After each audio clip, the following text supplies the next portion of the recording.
이런 길을 좀 찾았으면 좋겠습니다. 또 어떤 사람들은 내가 하나님을 좀 깊이 만나는 은혜를 경험하고 싶다 하는 분들이 이 예배를 통해서 하나님을 깊이 만나고 체험하는 그런 시간이 되었으면 좋겠습니다. 여러분, 이 예배를 그런 마음으로 기대하면서 또 오늘도 하나님이 내게 무엇을 말씀하실까를 생각하고 기대하면서 주의 말씀을 들으시기를 주의 이름으로 축원드립니다. 사람마다 하고 싶은 일이 있습니다. 그리고 어떤 사람은 또 해야 할 일이 있습니다. 여러분도 그럴 겁니다. 하고 싶은 일이 있고 해야만 되는 일이 있을 겁니다. 근데 어떤 사람은 하고 싶은 일과 해야만 하는 일이 같은 사람이 있습니다. 이런 사람들은 얼마나 행복할까요? 내가 해야만 하는 일인데 내가 하고 싶은 거예요. 얼마나 많은 사람들이 이렇게 하고 싶은 일과 해야만 하는 일이 일치하는지 저는 통계를 잘 보지 못했지만 많지는 않을 것 같습니다. 어떤 사람은 하고 싶은 일이 있는데 그 하고 싶은 일을 하지 못하고 해야만 하는 일을 하는 분들이 많이 있을 거라고 생각을 해요. 그런 사람들은 자기 인생에 만족이 없고 감사가 없고 그렇겠죠. 내가 하고 싶은 일은 다른 건데 나는 해야만 하는 일이 이거기 때문에 이것을 한다 그러면 언젠가는 하고 싶은 일을 좀 한번 해보고 싶다라고 하는 마음의 소원이 있을 겁니다. 하나님은 어떤 분일까요? 하나님은 사람의 마음에 소원을 주시는 분입니다. 하고 싶은 소원을 주세요. 뭔가 이렇게 마음에 소원을 주세요. 여러분들은 하고 싶은 일이 있으십니까? 그 하고 싶은 일이 여러분들이 하고 싶은 일입니까? 아니면 하나님이 우리의 마음 가운데 소원을 주셔서 그 소원에 의해서 하고 싶은 일이 생기셨습니까?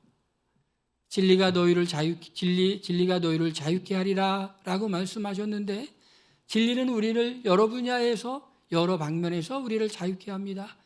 죄에서 자유케 하고 세속적인 세계관에서 자유케 하고 그리고 우리의 어떤 욕망에서 우리를 자유케 해요.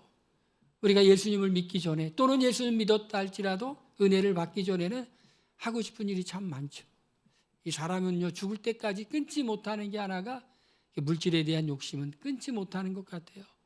저희 어머니가 이제 세상을 떠나셨지만 세상을 떠나기 전까지도 어머니 그걸 못 끊으시더라고요. 더 살고 싶다고 하시더라고요. 10년을.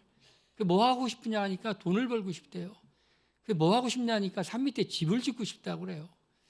야, 이게 돌아가시기 얼마 안 남았어도 인생에 대한 삶에 대한 그러한 욕심은 쉽게 끊어지는 것이 아니다 라는 생각을 했습니다. 그런데 우리가 예수님을 믿으면서도 우리가 세상적인 가치관에 매여 있는데 우리가 은혜를 받고 나면은 이제 그런 세상적인 가치관이 아니라 하나님 나라의 복음에 의해 하나님의 말씀에 의해 우리의 생각이 바뀌게 되죠. 그러면서 우리가 하고 싶은 일이 달라지는 거예요. 이렇게 정말 하나님이 원하시는 일과 내가 하고 싶은 일이 일치하는 사람이 얼마나 될까요? 통계를 한번 내봤으면 좋겠습니다. 제가 언제 기회가 되면 사람들에게 설문조사를 해서 한번 기독교인들에게 통계를 한번 내보고 싶어요.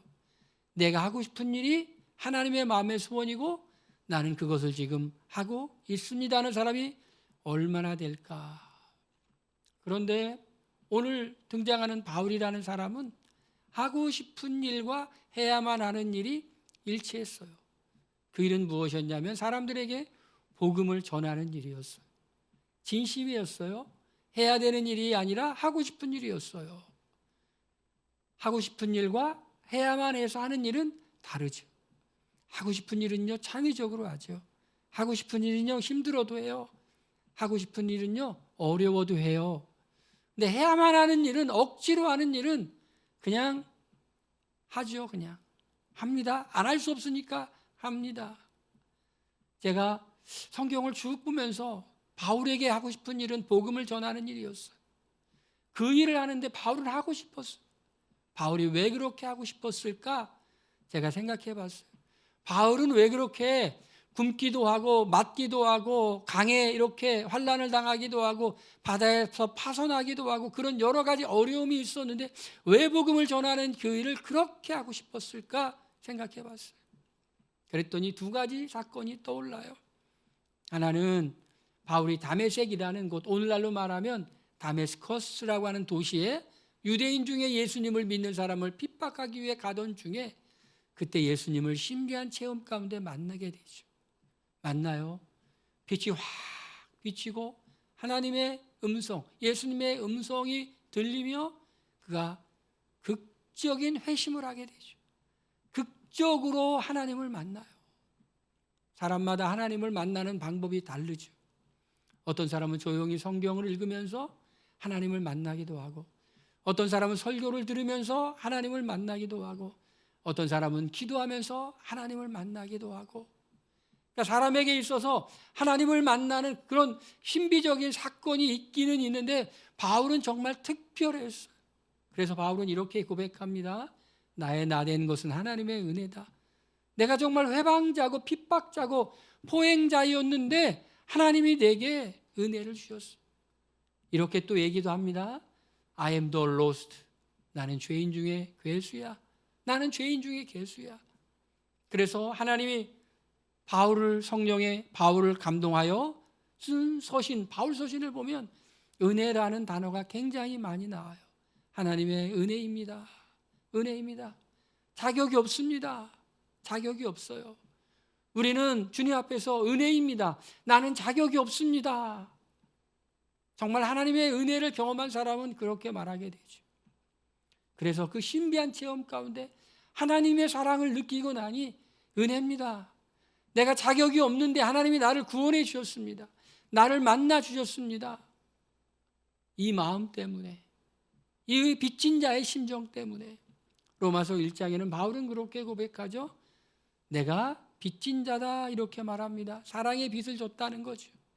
그 빚을 갚는 것은 예수님 믿지 않는 사람들에게 전하는 것이었기 때문에 바울은 그렇게 열심히 했어요. 또 한 가지 생각이 떠오르는 것은 루스드라에서 전도 여행하다가 돌에 맞아서 죽을 뻔하다가 살아난 적이 있어요. 고린도후서에는 바울이 이걸 이렇게 말합니다. 내가 어지간한 자랑을 하지 않으려고 하는데 내가 부득불 자랑하는데 내가 삼층천에 갔다 온 적이 있어. 이런 얘기를 합니다. 그러니까 아마 많은 사람들이 루스드라에서 돌에 맞아서 죽을 뻔했을 때 정말 신비한 것을 봤다라고 생각을 해요. 그러니 바울은 진짜를 본 사람이에요. 여러분, 진짜를 본 사람이 가짜에 속겠습니까? 진짜를 본 사람은 가짜에 안 속아요. 진짜를 못 보고 가짜만 봤으니 가짜에 속는 거예요.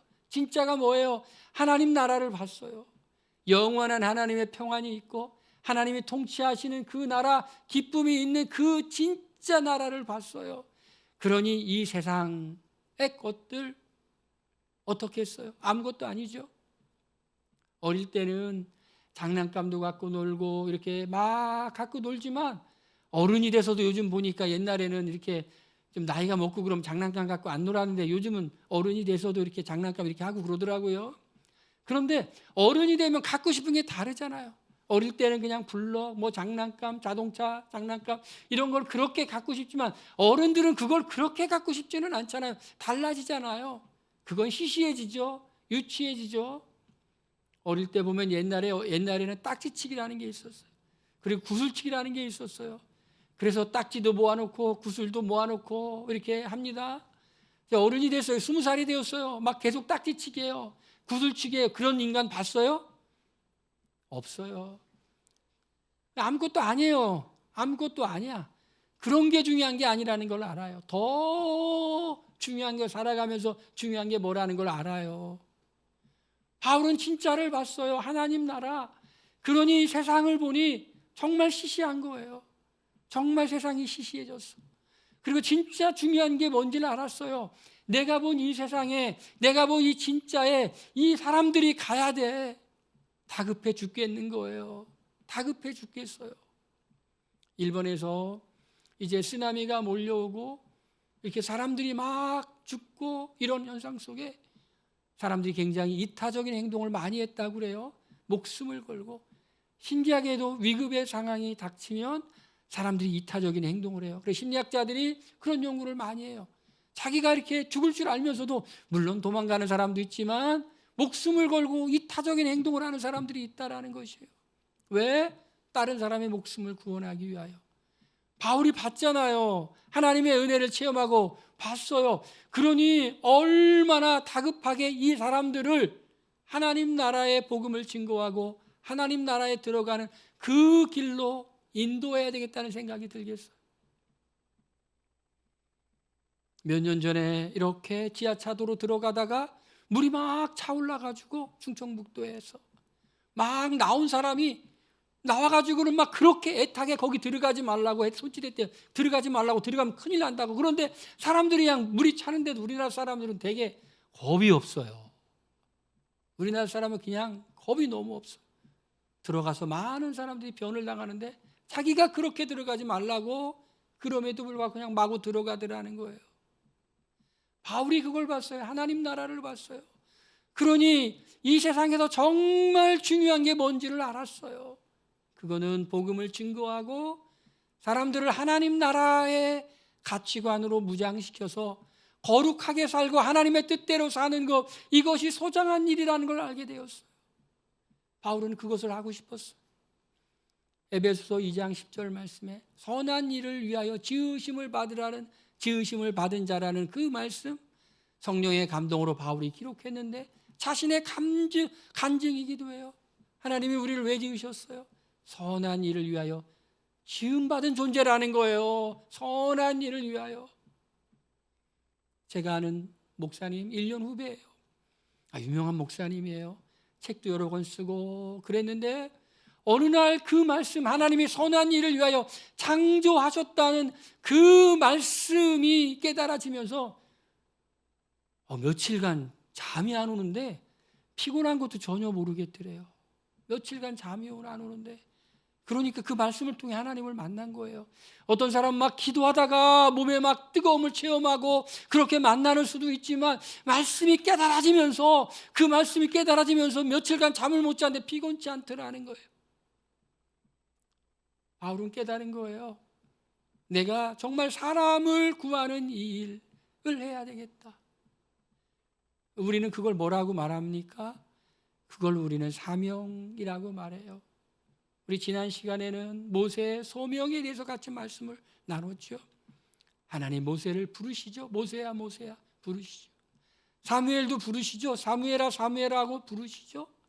하나님은 우리도 부르세요. 우리가 정말 사랑하시기 때문에 부르는 거예요. 우리를 사랑하시기 때문에. 사랑하시기 때문에 선한 길로 인도하기 위해서 하나님이 우리를 부르세요. 하나님은 선하신 하나님이죠. 하나님은 악을 미워하세요.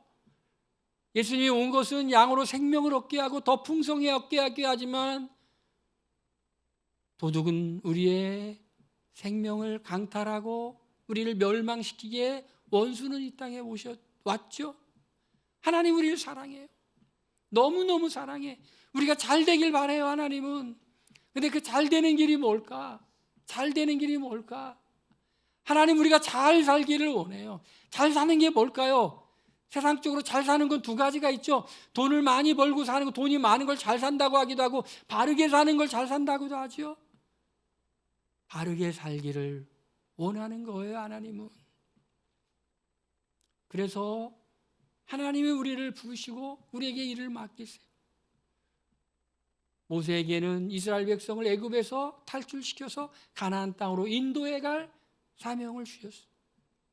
바울에게는 나의 달려갈 길과 주 예수께 받은 사명, 곧 하나님의 은혜의 복음을 증거하는 일을 마치리 하면 나의 생명을 조금도 귀한 것으로 여기지 않는다 라고 하는 사명, 복음 증거의 사명을 주셨어요. 그거를 알고 그것을 하고 싶고 살아갔어요. 하나님이 여러분을 부르신다는 생각해 보신 적 있어요? 하나님이 우리를 부르시는 것은 여러 가지 부르심이 있다고 사람들이 좀 나누기도 해요. 구원하기 위해 부르시는 부르심이 있다라고 말해요. 구원하기 위해서. 아무개를 구원하기 위해서. 아무개를 구원하기 위해서. 그렇죠, 여러분?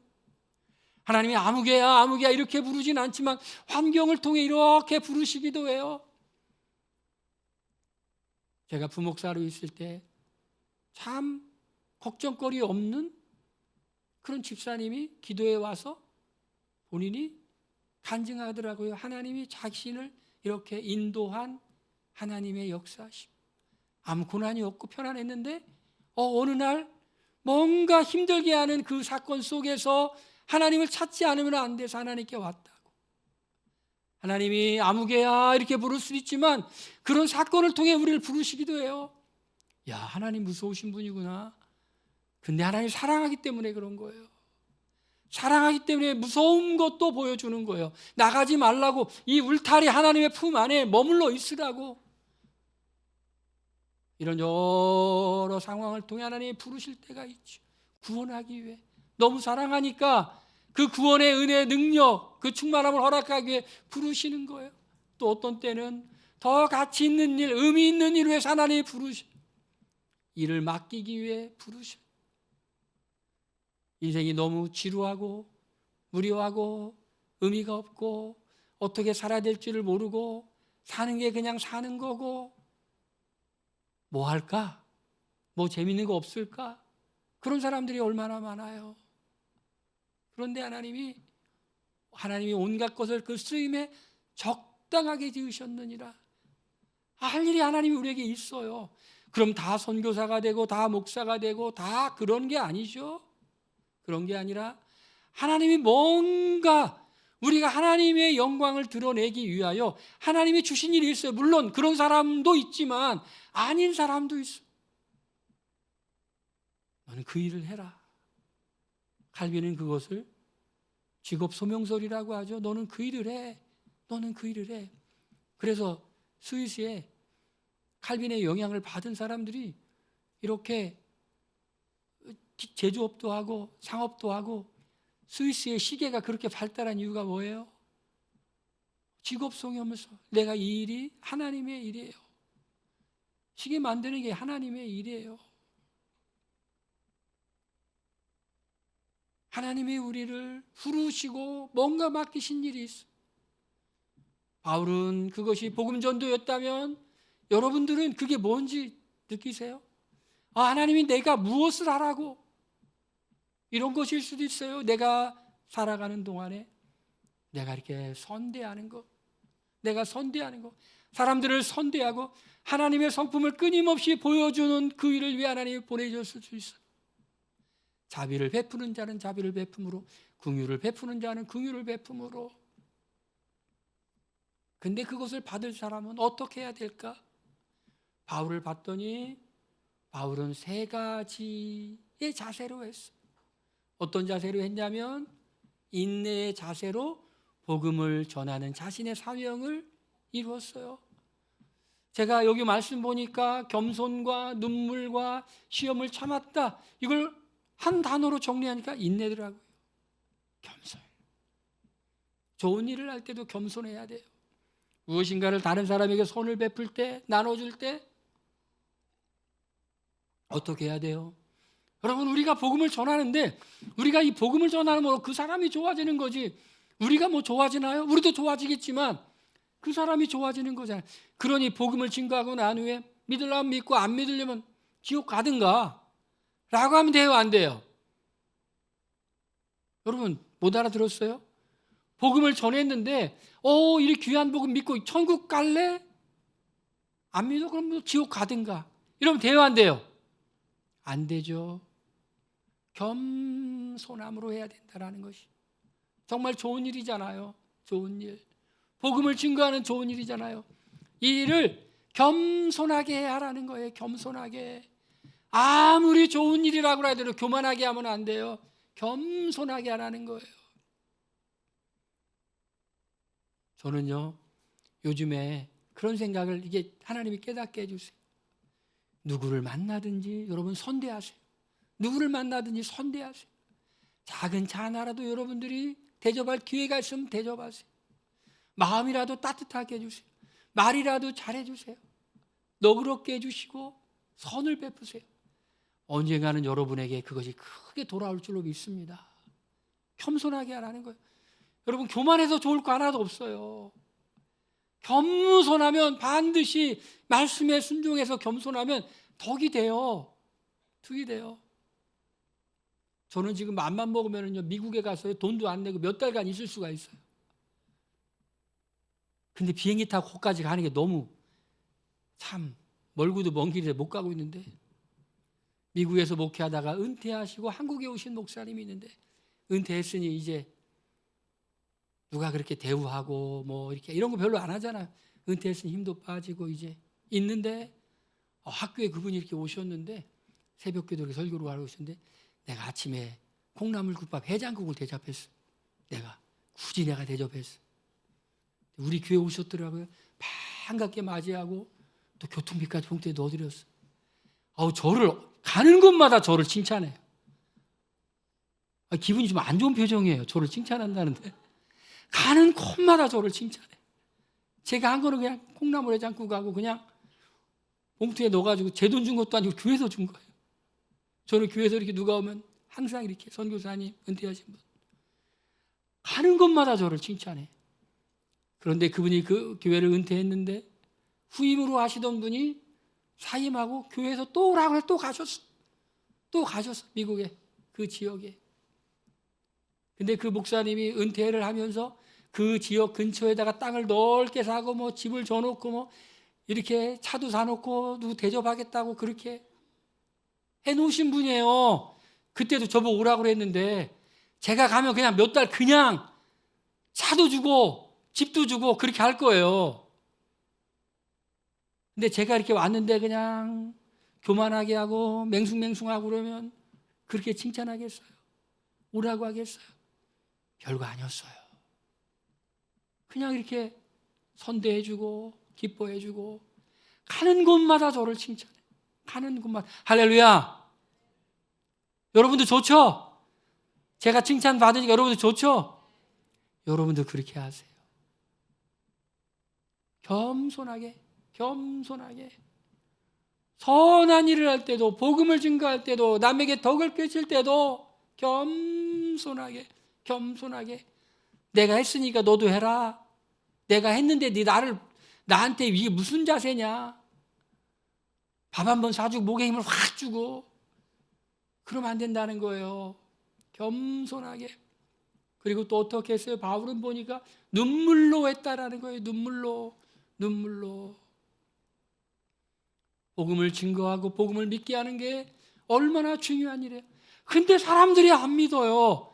안 믿어. 믿고 구원받으라는데 안 믿어요. 그러니 안 믿으니 니들 알아서 지옥 가가 아니라 눈물이 나는 거예요. 여러분의 자녀가 있죠? 정말 좋은 길로 인도해야 되는데 이 자녀가 말을 정말 안 듣고 엉뚱한 대로 가, 지 맘대로 가. 네 인생은 네 거니까 잘 되든지 말든지가 아니잖아요. 눈물을 흘리잖아요. 눈물을. 제 친구네 교회에서 어떤 평신도 권사님, 감리교니까 남자 권사예요. 간증 집회한다고 그래서 제가 갔어요. 근데 그분이 그래요. 야, 살은 인생이 정말 험악한 인생이었더라고요. 험악한 인생. 그 어머니가 항상 마룻바닥에 그 아들을 위해 기도하는데 눈물이 툭툭툭툭툭 떨어져가지고 그렇게 기도했대요. 아무리 말을 해도 안 듣고 탈선하고, 아유, 네가 그러니까 너는 그래라.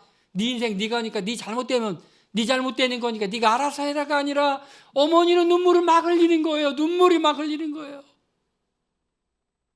그렇게 했다라는 거예요. 바울이 자기를 향해 돌을 던지고 괴롭히고 모욕하고 그럼에도 불구하고 그들을 향해 울면서 그랬다라는 것이. 유대인들의 간계 이런 시험도 바울이 다 인내하면서 이뤘다라는 거예요. 두 번째로는 바울은 하나님이 주신 사명을 어떻게 이뤘는가 봤더니 생명을 바쳐서 했다라는 것이. 나의 생명을 조금도 귀한 것으로 여기지 아니하노라. 생명을 조금도 귀한 것으로 여기지 않았어. 다른 사람들을 살리는 일에, 다른 사람을 구원하는 일에, 다른 사람을 하나님 앞으로 인도하는 일에 자기의 생명을 조금도 귀한 것으로 여기지 않았어. 어떻게 하면 그런 수준이 될까요? 얼마나 큰 복음의 확신, 얼마나 큰 하나님의 영광을 받기 때문에 다른 사람을 구원하는 일에 내 생명 따위는 아무것도 아니야 라고 생각하면서 했을까요? 여러분, 생명이 뭘까요? 생명을 귀한 것으로 여기지 않았다. 뭘 귀하게 여기지 않은 거예요? 시간을, 그런 일에 시간을 사용하는 것을 귀하게 여기지 않았다라는 것이. 생명은 곧 시간이잖아요. 하나님이 우리에게 주신 시간이 있어요. 그 시간이 끝나면 끝나는 거예요. 그러니까 시간이 생명인 거예요. 시간을 썼어요. 시간을. 인생을 들였어요. 시티 스터디 선교사님. 자네 같은 그런 유능한 젊은이가 왜 그렇게 젊을 때 선교하려고 하나? 예수님이 우리를 위해서 가장 귀한 것을 주셨는데 내 인생의 가장 귀한 시간에 나도 주님께 헌신하고 싶습니다. 시간이에요. 생명을 귀한 것으로 여기지 않았다는 것은 자기의 재능도 귀한 것으로 여기지 않았어. 재능도. 여러분, 하나님이 우리에게 재능 주셨어요. 잘할 수 있는 거 주셨어요. 능력 주셨어요. 이것을 그냥 나를 위해서만 쓰는 게 아니라 이 작은 재능이라 하더라도 이 작은 재능조차도 주님을 위해서 쓰는 그 믿음. 그리고 또 뭘까요? 재물이에요. 여러분, 돈이라는 게 뭐예요? 내 시간과 내 수고와 이 모든 것이 평가된 게 돈이에요. 그죠? 여러분, 한 시간을 어디 가서 일한다고 하면은 그 한 시간에 맞는 돈을 주죠. 뭘로 계산해요? 그 사람의 능력과 그 사람이 한 시간을 계산해서 돈을 주는 거예요. 그러니 재물에도 바로 생명이에요. 이것도 조금도 아끼지 아니하고 바울이 주님께 드린 거예요. 하나님이 내게 맡기신 이 모든 것, 예수님은 이렇게 말씀하셨어요. 마음을 다하고 뜻을 다하고 힘을 다하여 주 너의 하나님을 사랑하라. 다하라 라는 것이에요. 다하라. 그러니까 어떻게 섬겼느냐? 생명을 걸었다라는 것이에요. 다 했다라는 것이에요. 다 했다라는 것이. 뭐에? 하나님이 맡겨주신 일에 그렇게 했다라는 것이에요. 세 번째, 하나님이 맡겨주신 어떻게 했는가 봤더니 이런 말씀이 있네요. 내가 아무의 은이나 금이나 의복을 탐하지 아니하였고, 이렇게 말해요. 진짜와 가짜를 구별하는 방법이 있어요. 뭐가 진짜일까요? 자기 희생을 하는 사람은 진짜예요. 자기 이익을 취하는 건 진짜가 아니에요. 바울은 복음 전도를 위해서 금이나 은이나 의복을 탐하지 아니했다라고 말해요. 리더는요, 자기의 유익을 구하는 사람이 아니라 조직원의 유익을 구하는 사람이에요. 다른 사람의 이익을 구하는 사람이에요. 복음을 증거하는 하나님의 맡겨진 그 사명을 하면서 바울은 거기에 뭔가 자기가 이익을 취하려는 건 하나도 없고 오히려 끊임없이 헌신하고 또 헌신하고 또 헌신하고, 그래서 이렇게 말해요. 주 예수께서 친히 말씀하신 바 주는 것이 받는 것보다 복이 있다 하심을 기억해야 될 것이라. 끊임없이 주는 인생을 살았어. 끊임없이 하나님의 사명을 감당하는 데 있어서 끊임없이 주었어. 할 수 있는 거 다 줬어.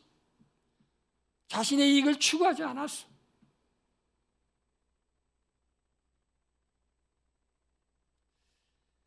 여러분 발견하셨어요? 하나님이 내가 지금 무슨 일을 하기를 원하는지 발견하셨어요? 발견하시길 바랍니다. 하나님, 나 그냥 살고 싶지 않아요. 하나님이 원하시는 거 하면서 살고 싶어. 지금 하는 것만 다 때려치고 하라는 게 아니에요. 지금 하는 삶 속에서, 지금의 현장 속에서, 삶의 현장 속에서 하나님이 기뻐하시는 그 일. 그런데 하나님, 그 일이 내가 하고 싶은 일이 되게 해주세요. 마음의 소원을 주세요. 하기 싫은데 어거지로. 요나 보고 니느웨로 가라고 했는데 하기 싫어서 어거지로가 아니라 하나님이 하라니 내가 너무 하고 싶은 일이 되게 해주세요. 마음에 하나님 소원 주세요. 얼마나 재밌겠어요? 내가 해야 될 일이 내가 하고 싶은 일인 거예요. 얼마나 창조적인 아이디어가 떠오르고 얼마나 열심히 하고 얼마나 참고 희생하고 신나겠어요. 우리 한번 따라해 봅시다. 신나는 인생 살아보자. 그렇게 살고 싶으세요, 여러분? 목소리의 이 크기를 볼 때는 아닌 것 같아요. 한번 내가 볼게요. 우리 한번 따라 봅시다. 신나게 살아보자. 조금 마음에 들어요. 신나게. 그게 그거예요. 내가 하고 싶은 일이 하나님이 하라는 일이고, 그게 내가 너무 하고 싶은 일이고 내가 잘하는 일이에요. 하나님, 그 일이 무엇인지 내게 보여주시고, 그 일을 내가 소홀히 하지 않게 해주세요. 내가 최선을 다하게 해주세요. 내가 충성된 사람이라고 그런 소리 듣게 해주세요. 그럼 우리는 어떻게 살아야 될까요? 바울은 성경에 디모데후서에 이렇게 썼어요. 나의 달려갈 길을 마치고 믿음을 지켰으니 이제는 의의 면류관이 내게 예비되었다. 이렇게 말씀하고 있어요. 달려갈 길. 이게 우리 사명. 하나님이 우리에게 하라고 하는 그게 사명이에요. 그게 달려갈 길이에요. 달려갈 길을 마치고 평생 그렇게 달려갔어요. 평생 뭘 위해 달려가야 될지 여러분 하나님께 기도하면서 찾으세요. 그리고 믿음을 지켰어요. 믿음을 지켰어요. 하나님 실망시키지 않는 분, 인도하시는 분, 그 믿음을 지켰어요. 세상으로 나가지 않고 믿음을 지켰어요. 할렐루야. 이렇게 살아야 될 줄로 믿습니다. 하나님이 우리를 부르시고 우리에게 일을 맡길 때 우리는 우리의 생명을 조금 더 귀한 것으로 여기지 않고 달려나가는, 끝까지 믿음을 지키는, 그래서 하나님의 은혜와 상을 받는 성도들 되었으면 좋겠어요. 혹시 지난 주간 이렇게 살아오면서 실망한 거 혹시 없으세요? 혹시 세상에서 실망한 거 없어요? 아니면 사람들로부터 이렇게 상처받은 거 없어요? 아니면 여러분 자신에 대해서 혹시 실망한 거 없어요? 나는 왜 이거밖에 안 되지? 아니면 길을 좀 못 찾은 거 없어요? 도대체 어떻게 해야 되지? 오늘 이 말씀을 생각하면서 여러분 인생의 길을 찾아보시길 바랍니다. 하나님을 바라보시길 바랍니다. 소망이 생기시길 바랍니다. 여러분 또 자꾸 믿음이 이렇게 약해지지 않았어요. 하나님 바라보면서 믿음을 다시 가지세요. 믿음을 지키세요. 의의 면류관이 예비되었다는 그 생각을 가지고 믿음을 지키세요. 이렇게 사는 게 맞나? 흔들릴 때가 있죠. 여러분 믿음으로 사는 거는요 틀림이 없어요. 여러분 믿음으로 살고 난 후에 여러분 믿음으로 살았더니 정말 말씀의 대로 살았더니 이렇게 됐네요 라고 여러분이 막 간증했으면 좋겠어요. 할렐루야. 선을 행하다 낙심하지 말고 실망치 말고 주님 바라보고 끝까지 믿음으로 달려가시길 바랍니다. 할렐루야. 오늘 이 말씀 생각하면서 우리 함께 기도하겠습니다. 하나님, 우리가 달려갈 길이 무엇인지 하나님께 받고 알고 그리고 인내하면서 생명을 걸고 우리가 정말 그 길을 가기를 원합니다. 우리 다 같이 통성으로 기도하겠습니다.